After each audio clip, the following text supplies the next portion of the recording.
18 জুলাই বিকেল ৩টার পরে সিসি ক্যামেরার ফুটেজে দেখা যায় ছাত্র জনতার মিছিলের বেশে একদল লোক দুর্যোগ ব্যবস্থাপনা অধিদপ্তরের সামনে আসে। এরপর শুরুতে দুর্যোগ ব্যবস্থাপনা অধিদপ্তরে ইটপাটকেল নিক্ষেপ করতে থাকে। হঠাৎ এদের মধ্যে অনেকে ভবনের ভেতরে প্রবেশ করে, নিচতলায় চরমভাবে ভাঙচুর চালাতে থাকে। এমনভাবে সবকিছু তছনছ করে ভবনের নিচতলা থেকে দোতলা পর্যন্ত পিলার আর দেয়াল ছাড়া কিছুই অবশিষ্ট রাখেনি। আরেক ফুটেজে দেখা যায় দুর্বৃত্তরা অনেকটা সময় নিয়ে দুর্যোগ ব্যবস্থাপনা অধিদপ্তরের গাড়িতে ভাঙচুর চালায়। প্রথমে রাস্তার উপরে রাখা গাড়িতে তাণ্ডব চালায় তারা, এরপর ভবনের ভেতরে, এমনকি বেসমেন্টে পার্কিং করা গাড়িও বাদ রাখেনি। তারপর সব যানবাহনের পাশাপাশি আগুন ধরিয়ে দেয় ভবনের নিচতলায়। ভবনের বেসমেন্ট থেকে নিচতলা একেবারে ধ্বংসযজ্ঞে পরিণত হয়। ঘটনার সময় স্থানীয় প্রত্যক্ষদর্শী একজন জানান, ঢাকা উত্তর আওয়ামী লীগের স্বেচ্ছাসেবক লীগের ২০ নম্বর ওয়ার্ডের সভাপতি জুনায়েদ মনির এ হামলার নেতৃত্ব দেয়।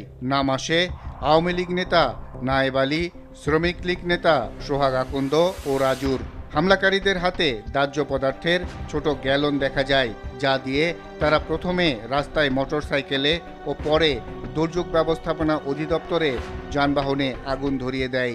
ওদিন যখন বৈষম্যময় যে ছাত্র আন্দোলন শুরু হয়, ছাত্র আন্দোলন শুরু হওয়ার পরে দুর্যোগ ব্যবস্থাপনায় যেদিন আগুন দেওয়া হয়, ওদিন এখানে নেতৃত্বে ছিল স্বেচ্ছাসেবক লীগের ২০ নম্বর ওয়ার্ড সভাপতি জুনায়েদ মনির, তারপর হচ্ছে ওনার সাথে নায়েব আলী আর সিনিয়র সভাপতি সম্ভবত রাজু। আমরা ওনাদের ব্যানার ফেস্টুন দেখেছি, রাজু।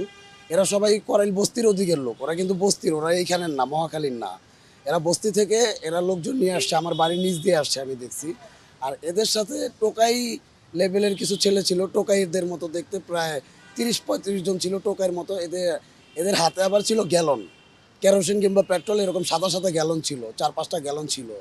তো এরা যখন এদের দখলে নিয়ে নিছে, স্বেচ্ছাসেবক লীগের কিংবা আওয়ামী লীগের লোকজন যখন এদের দখলে নিয়ে নিছে ছাত্রদের তাড়া করার জন্য, তো একটা পর্যায়ে ছাত্ররা অনেক বেশি যখন হয়ে গেছে, বা অনেক বেশি ছাত্ররা আসার পরে যখন এরা সামলাইতে পারে নাই, তখন এরা কি করলো, ওই যে টোকাই শ্রেণীর যে ছেলেপেলেগুলো ছিল, টোকাইয়ের মতো করাইল বস্তির হবে, এদেরকে বললো যে তোমরা আগুন লাগাই দাও, ঢেলে দাও, সব ঢেলে দাও, তেল ঢেলে দাও।